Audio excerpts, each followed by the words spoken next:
रावण की मृत्यु के बाद क्या हुआ मंदोदरी का। दोस्तों, रावण की मृत्यु के बाद उसकी पत्नी मंदोदरी सती होना चाहती थी, परंतु प्रभु श्री राम ने उन्हें ऐसा करने से रोक दिया। मंदोदरी एक पतिव्रता स्त्री थी और मंदोदरी ने ही शतरंज नामक खेल का आविष्कार किया था।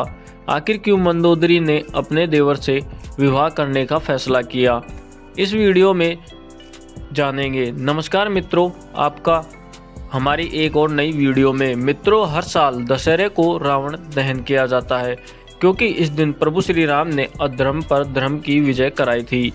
दोस्तों, आपने देखा होगा कि माता सीता के अपहरण में दो लोग रावण के खिलाफ थे, एक विभीषण और दूसरा मंदोदरी।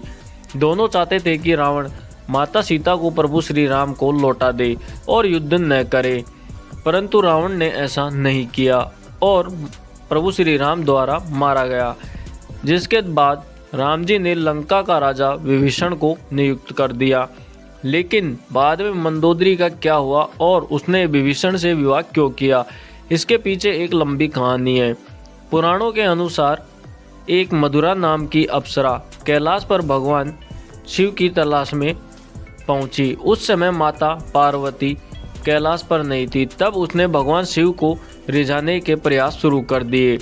तब कुछ देर बाद माता पार्वती वहां पहुंची तो उन्होंने मधुरा को शरीर पर भस्म देखी और वे क्रोधित हो गई और मधुरा को 12 वर्ष तक मेंढक योनि में रहने का श्राप दिया और कहा कि वह कुएं में ही रह पाएगी। जिस समय यह घटना घटित हुई, उसी समय असुर राज मायासुर अपनी पत्नी के साथ एक बेटी की प्राप्ति हेतु तपस्या कर रहे थे। 12 वर्ष तक वे तपस्या करते रहे और उधर मधुरा के श्राप का अंत हो गया तथा वह कुएं में ही रोने लगी। सौभाग्य से असुरराज व उसकी पत्नी भी वहां तपस्या में लीन थे। जब उन्होंने मधुरा के रोने की आवाज़ सुनी तो वे कुएं के पास आ गए और मधुरा से मिलने के बाद मधुरा को उन्होंने अपनी पुत्री बना ली और उसका नाम बदलकर मंदोदरी रख दिया गया। अपने महल में राजकुमारी बनाकर मायासुर उसे रखने लगा। इसी दौरान मंदोदरी के जीवन में रावण का आगमन हुआ।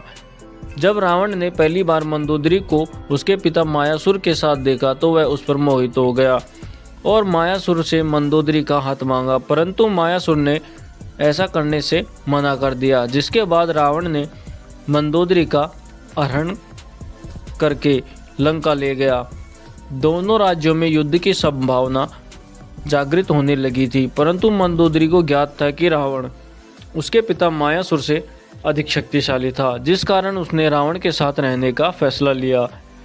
रामायण में मंदोदरी की छवि को चरित्रवान स्त्री के रूप में दर्शाया गया था।